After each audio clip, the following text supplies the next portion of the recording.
Think about it. Is your phone controlling you? Well, somebody, a former employer of Google, is saying 50 people potentially are controlling billions of folks. Right now, check it out. With 50 people controlling the behaviors of 1/7 of the world's population, or a billion folks, that's just not right. As a matter of fact, one of the coworkers that worked in that realm, he began to think about it and just think, you know, we got to begin to be better stewards of what we're doing. And he sat down for an interview with PBS, and it really helps us understand. I'm encouraged that they're thinking about it. I'm encouraged that they're thinking about, you know, we shouldn't be. They're realizing how much of an impact technology has on relationships. And what they're trying to do is get you looking at it long enough so that they can throw commercials up. If they throw like 3 little, you know, commercials up, then they get paid for you seeing those commercials. So what keeps you there? As a matter of fact, let's go listen to this interview now, and it makes you really alert. When you see your grandkids, they all walk around, look in their face, looking at their phone. You look at your kids, they're looking at their phone. But you also look at their parents. Their parents are looking, but one's looking at junk, one's balancing their checkbook, and one's looking at their schedule. There's different things going on that thing. But let's take a look right now. This guy's reporting that 50 Silicon Valley programmers are controlling the behavior, because that's what they're hired to do, to get eye time on all this technology. Take a look. 1 billion of us own a smartphone, and we know how addicting it can be. One former Google employee says this is no accident. Indeed, it is by design. And he became troubled by the relentless efforts of app developers to keep us glued to the gadgets. So Tristan Harris founded an organization called Time Well Spent. He's asking the tech industry to bring what he calls ethical design to its products. NewsHour special correspondent Kat Wise has more, part of our ongoing collaboration with The Atlantic. I noticed when I was at Stanford, there was a class called the Persuasive Technology Design class, and there's a whole lab at Stanford that teaches students how to apply persuasive psychology principles into technology to persuade people to use products in a certain way. So it's not about giving you all this freedom, it's about sucking you in to take your time. So the goal is to keep us on our devices longer. Why?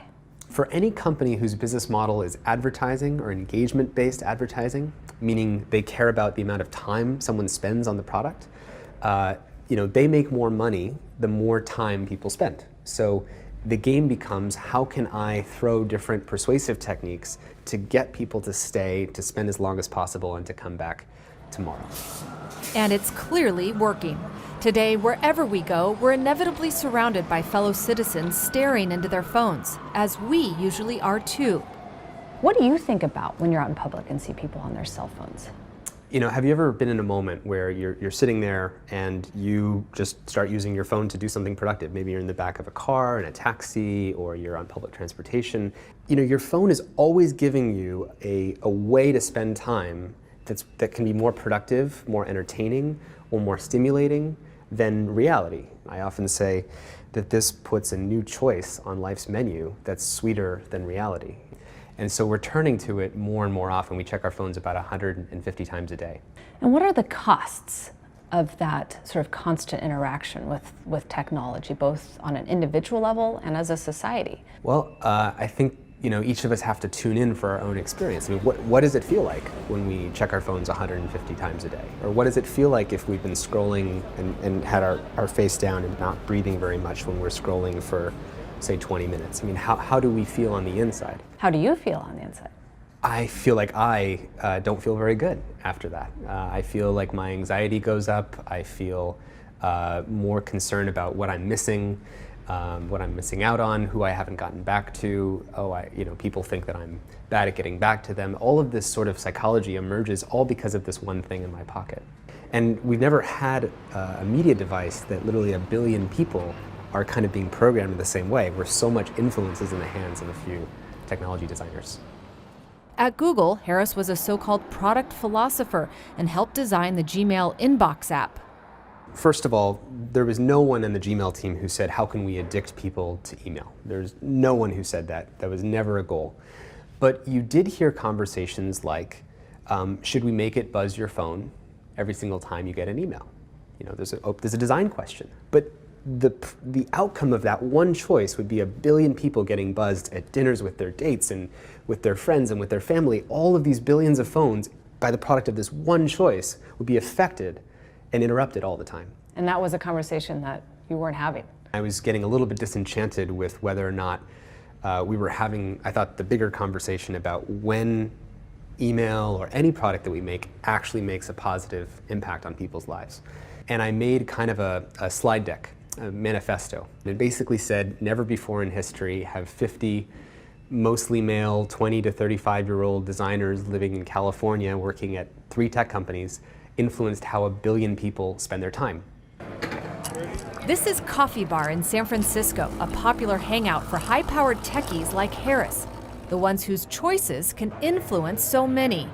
This idea of missing something, I think that drives a lot of this. Tony Robbins has a great quote. He says, I run 8 companies and I have thousands of employees. What do you think the chances are that at any given moment, if I check my email, something has gone wrong?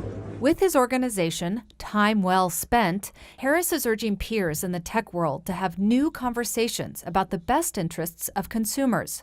We need to change the incentive. I think so long as the business model of technology companies is advertising, we are going to have a problem.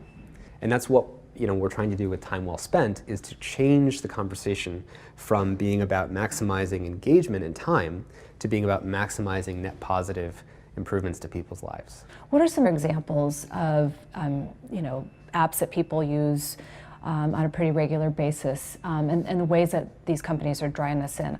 Have you noticed, if you ever log into Twitter as an example? So there's an extra delay that you don't know how long it's going to take. It's between 2 and 3 seconds, where the number of new notifications on Twitter you have. So why is that there? Well, it makes that into what's called a variable schedule reward. It's like a slot machine. So you're playing the slot machine, and there's a time delay, and in that time delay, your anticipation's building, and then you get to see how many notifications I get. And so you become more addicted to checking it again the next time. It sounds like there's just a lot of sort of trickery going on here. I call it the race to the bottom of the brainstem to, get people's attention at all costs. Let's say I'm YouTube, and I've got a certain amount of people's attention. What's YouTube's biggest competitor? Probably Facebook. Or take the CEO of Netflix recently said that the biggest competitors to Netflix are probably YouTube, Facebook, and sleep. Meaning Sleep. Because at the end of the day, there's a finite amount of time people have, and if you're not getting people's time, someone else, some other app, or some other part of someone's life is going to get it. So these services are in competition with where we would want to spend our time, whether that's our sleep or with our friends. There's this war going on to get as much attention as possible. Tristan, tell me about how you use your phone.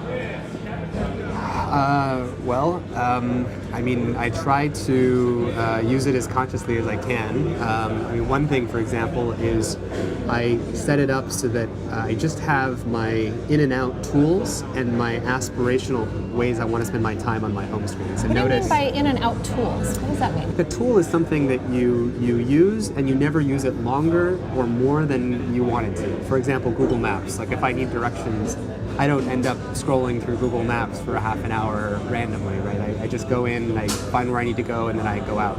And these are things that really don't draw you in for long periods of time. There's nothing on my home screen that is explicitly makes money from or wants to maximize how much time I spend. And I put all those other things inside of folders that are hidden. Are people still texting you, or are sort of your friends and colleagues, maybe they're not texting you or trying to reach out in a way that would distract you so often? At the end of the day, the thing that dictates how someone reaches out to you and whether they use Facebook Messenger or WhatsApp or iMessage isn't because they're thinking deeply about it. It's because it's just the fastest and easiest thing to reach for. And so I think we have to recognize that as human beings, there's just a certain set of things we're vulnerable to that do influence us. And if it buzzes right now, I would probably, without even thinking about it with you here, check it. And so if I don't want that to happen, I just have to put it away. In fact, my phone just buzzed right now. Then I just looked. There you go. Even knowing what you know, you still picked it up. And this is the thing that even the people in the world of persuasion we were talking about earlier, who know all about these tricks of how to get people to use products and to you use a slot machine dynamic, whatever it is, they'll tell you that they themselves are no less vulnerable than the regular person because these techniques work on everybody. It's just part of being human.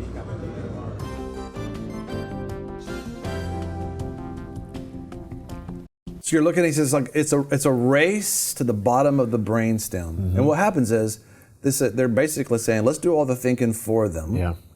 And they'll say, well, I don't have to think. And then they advertise while you go find their thoughts out. And I mean, I remember, we remember when there was only like 3 or 4 channels for television, and and the news came on. You remember hearing things like, "Shh, be quiet, the news is on, stop." That was something, wasn't it? You're looking at 50 potential Silicon Valley workers Affecting a billion. A billion With folks. a B. And you're thinking, well, that can't not true, but you probably checked your phone even while you're talking. And the thing about it is like, I like the way he had his, because you can set your phone up if you have a smartphone by putting only certain apps on the very front and then shove everything back in folders, and you don't know if things are coming in. It doesn't really matter. Somebody's still in, like, Push away that temptation so you don't feel drawn to say, oh, all those little numbers. Yeah, It's like, I need to push on it. People go, I sent you a message. I haven't checked didn't it yet. Yeah. I'll let you know when I check it. It's okay, I Come didn't on. see it. Yeah. Oh my goodness, there's a billion folks. Thank you for watching VFN TV. If you like this video, give us a thumbs up. Also, if you want to see more videos like this, subscribe. A lot of people want to abide with the Lord, but they just don't have a plan to do it. You can request that plan today at iabide.org. Don't forget you can join us 24 hours a day, 7 days a week.